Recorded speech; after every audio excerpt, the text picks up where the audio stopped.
Yo, what is going on, you guys? My name is Crazy Pie, and today is finally the day we have Apex Legends Legend of the Hunt event coming out into the game. I'm so hyped for it. We finally have this incredible event, new content coming to Apex Legends, and with that being said, we have a new game mode. Now, this video is being recorded a few days in advance just so that I do have time to, get it out there and stream tonight. Well, it's kind of weird recording this early because I'm recording this on Sunday, but the actual update is on Tuesday. I'm just, getting it ready so that when the event does come out, we can stream. So prepare for that. Tonight, we are streaming Apex. This video probably will be dropping at like 7 or 8 p.m. So, we will be streaming at that time. So let's get her on. But the new update has a new game mode called Apex Elite Queue. And this video is going to be going over like a couple tips, some tips to help you guys win more games in Apex Elite Queue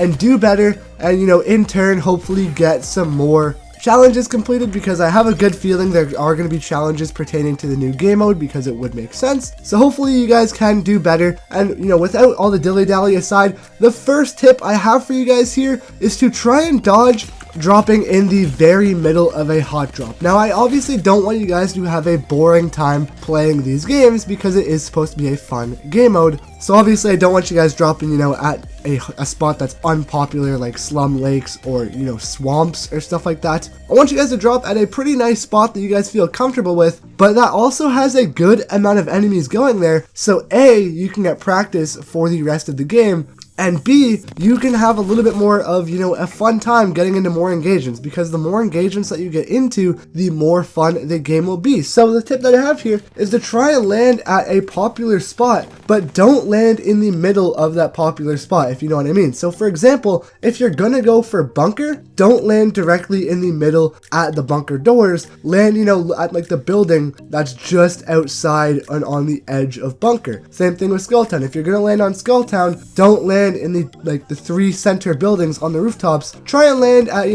the little houses on the side of Skulltown, sorry, on all three sides of those three buildings. There's just a ton of spots that you can land, but I don't want you guys to land at a far spot, outside of all the action, but I want you guys to land near the action, so that this can give you guys practice in your gunfights and hopefully warm you guys up in the very beginning of the game. Get great loot as well as a couple of kills, because obviously if you're going to come in first place, you don't want to come in first place. There's only like 2 kills, so try and, land at the edge of a hot spot so you don't get into that much action, but you also have the time to loot up as well as move more into the center of that hot drop and get a couple of kills, but you are prepared. So keep that in mind. The second tip I have for you guys is to make sure you guys use legends that give you info on the game. Now, normally in a public game, this wouldn't matter too much, but because winning and thinking ahead of time is the main factor in this game mode, you're going to want to try and use legends that will give you information as to where enemies could be, and it'll give you info on how you can rotate, where to rotate to,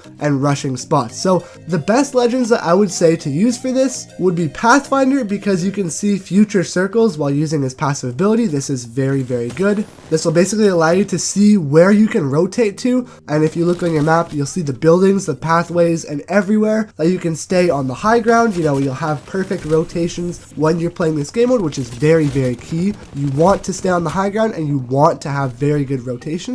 Pathfinder helps a lot with that. Bloodhound will help you so that you have intel on where the enemies were and where they went. You'll be able to see how long ago they opened a door, opened a supply bin, their footsteps, etc. This will help you follow enemies, track them down. And hey, if this event is called Legendary Hunt, you might as well do a little bit of hunting when you're inside of the game. So that will be very cool. Bloodhound is super useful, and he makes using grenades and frags very easy as well. The next legend that is good to use for this is Lifeline, obviously, because she will help you guys get more health. You can revive your teammates a little bit faster, or not faster, but with the shield. But what I meant to say by faster is you'll be able to pop shield cells, batteries, and syringes faster, and you also can spawn in loot for your team, which which is very useful because obviously you want to have the best of the best armor as well as just attachments and everything like that in this game mode. So Lifeline's very good for that as well, but also Wraith. You know, Wraith is a very good aggressive legend to help you guys out in gunfights, but also she helps you guys out a ton if you're communicating with your team, because Wraith has her passive ability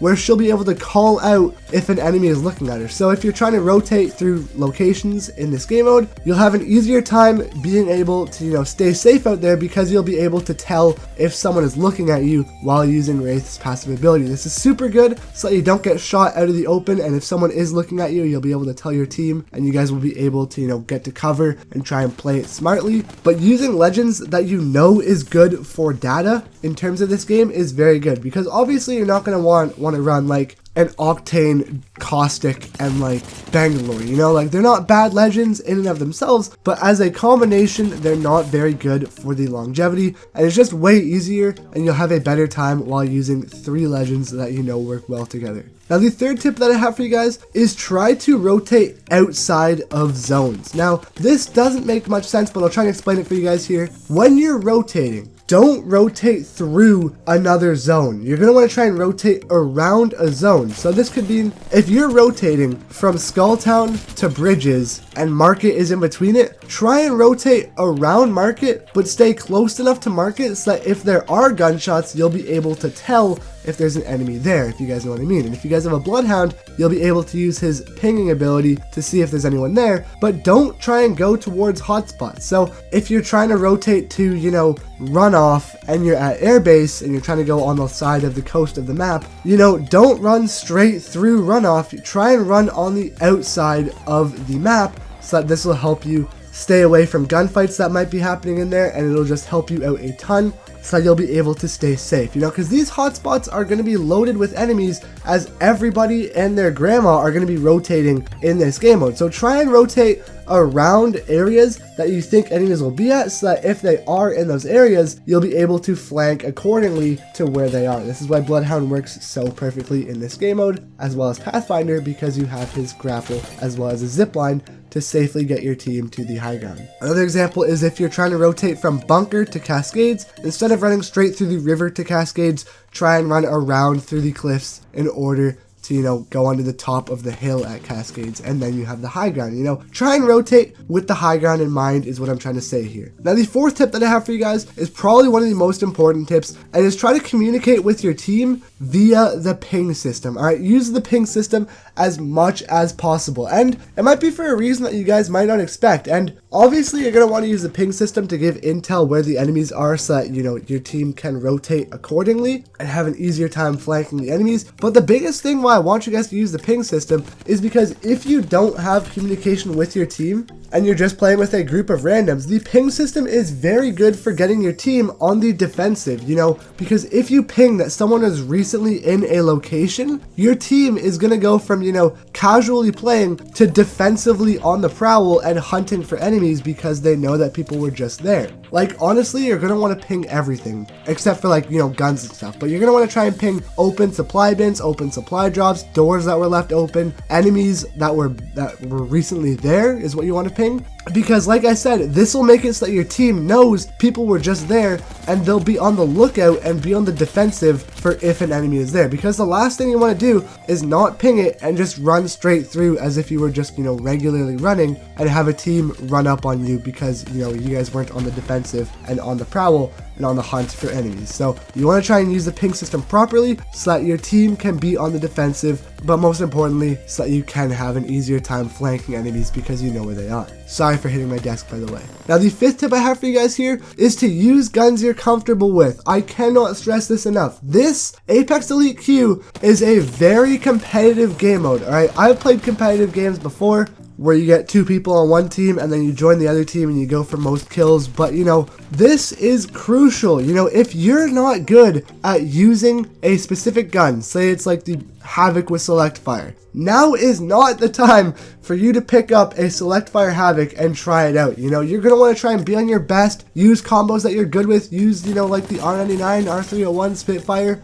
You want to try and use the most S tier weapons that you can so that you'll have an advantage over the enemies. So, you know, statistically speaking, if you are, you know, if you see an R301 and an R99 and a Spitfire, try and take the better combo. I know this is going to turn some heads here, but try and, you know, for example, if you see those 3 guns, try and take the R99 and the Spitfire, so that statistically speaking, you have more range in that category of that combo. So, you know, you want to try and have the best combo for an all-around versatile game, but as well as the biggest point here is practice your recoil. You know, the next point, practice your recoil as much as you can before you get into your first game of the day. Hop into the training mode, pick up every single gun that you like and that you know you're going to need practice with, fire at the targets. Just stand there for 20 to 30 minutes, practice at shooting at the targets. This is crucial. You're going to want to get your aim all smoothened up. You're going to want to get your rust shaken off so that by the time you get into your first Apex Elite queue, you'll be all set to go. Trust me, practice those recoil patterns as much as you possibly can.